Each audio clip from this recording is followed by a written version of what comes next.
How about that? Is that okay? Does that do it? Good. Excellent. Where do we start?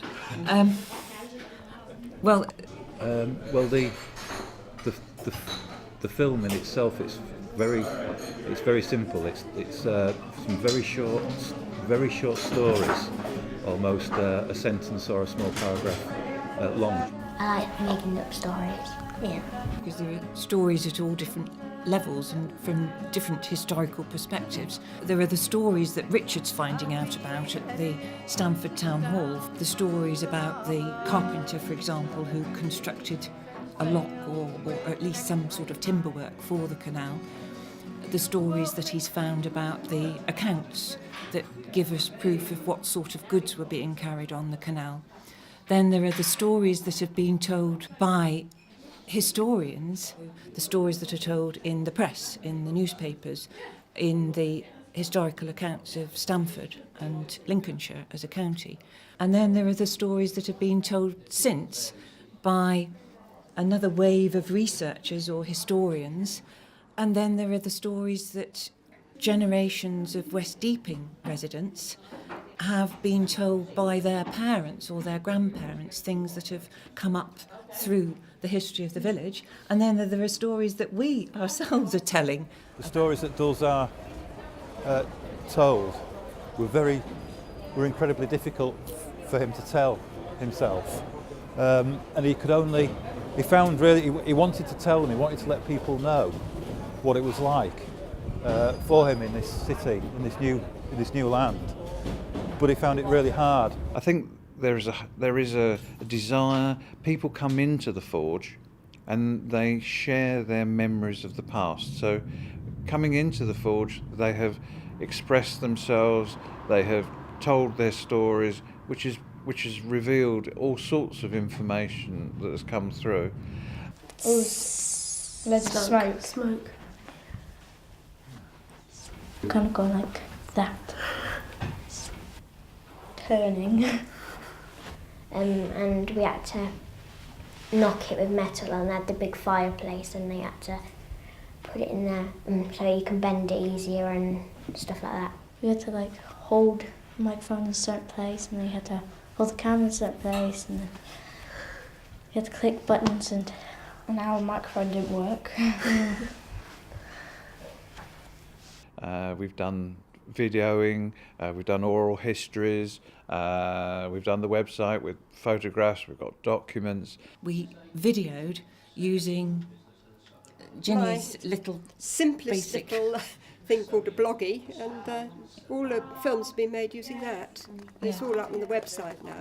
Yeah. We use projections on the outside wall of the forge. It took hours and hours editing, as you will be doing with this, and put all the films together, and that was a lot of fun. When we had the cameras, you had to get the camera in there with the person, because otherwise it wouldn't be equal and it would be weird, and you had to make sure that you had the microphone in the right place, because otherwise it'd be in your shot and it wouldn't look right, and you had to make sure all the buttons were right, and you had to make sure you were zooming in and out, and you had to make sure that they were saying stuff properly. I think through the workshops, through the film that we showed to start the workshops, through the actual realisation of when people understood what we were trying to do and sort of got on board with it, when they saw the film, when they smelt the flower, when they actually thought about who they were and where they come from.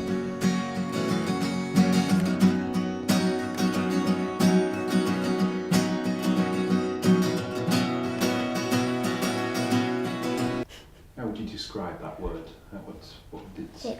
What did it look like?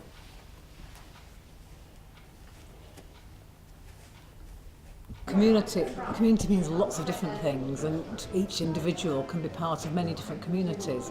Some of it is geographical communities, and it's all centred around where people live, where they feel their home is, where they feel their heart is. Coming to Spalding, community meant that was getting involved in the local community, learning a bit about the community and its what it does and the people. I mean, West Deeping as a village is a fairly distinct community because it doesn't sprawl into other villages. Tallington is very much the same. In the past, Tallington and West Deeping were pretty closely connected, partly by the canal, it has to be said, and it was when the railway went straight through the middle between our two communities that a lot of dynamics changed, I think, in the community, didn't they? A community is like a group of people, like a little village. It's like a community. So like this school is a community, and like. Then there's also the community of interest, shall we say, the common interests in the locality. You know, you might have an interest in music or an interest in history or an interest in horticulture, and I think one of the things about our project is bringing all those things together was quite unusual. Organic dynamic. Connections, really, connecting different communities together with a common, with a common thread. Is it a different place? Down and spinning round and round, wonderful and so high upon the northern sea. I really had no idea that what is believed to be the oldest canal in England ran right the way through the middle of our village 300 years ago, and ditto Tallington. And I think it's really quite amazing to think that 300 years ago this would have been quite a busy, active place. I think because in order to understand something, you've really got to experience it, and some things you just can't experience. So the closer you can get to that experience and sharing experiences does lead to a closer understanding, not a total understanding that you only get from actually experiencing it, but a really close understanding of what it's of what it's like.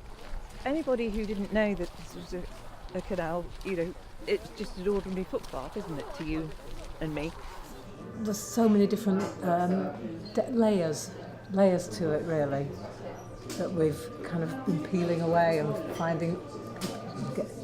to encourage people to tell their stories and to imagine what it would be like to be in that situation, and then to have much more of an understanding of what it is like for people today. And in each level of those stories, in each layer of those stories, there are myths creeping in, which is the real essence of a story, in actual fact. The fictional elements, the way that our imaginations sort of embroider the facts. I'm not trying to make the facts wrong. I don't think you have to embroider on it to make it wrong. But you knowing what you know, you can embroider. You use that word. You can embroider a story around that, can't you? Yeah.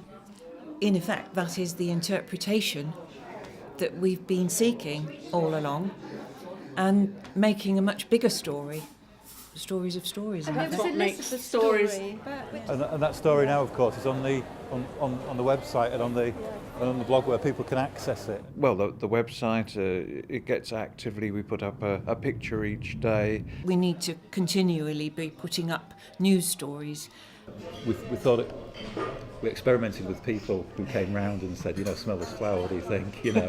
And it's sort of a lot of people were just blown away because it took them back. It took them back to very early childhood memories. But in terms of experimenting with community participation, It's easy once you've learned. I learned by crushing, really. There was very few people that didn't have either a story to tell themselves, or a story that their parents have told them, or a story that their parents have been told by their grandparents that have been passed down. Because there's always either a sad ending or a happy ending, and it's like our teacher, Mrs. Lloyd, always does it the good part when you get to find out something, and I love it when they do that because it's always something that makes you shocked and stuff. You leave it on a cliffhanger. Yeah.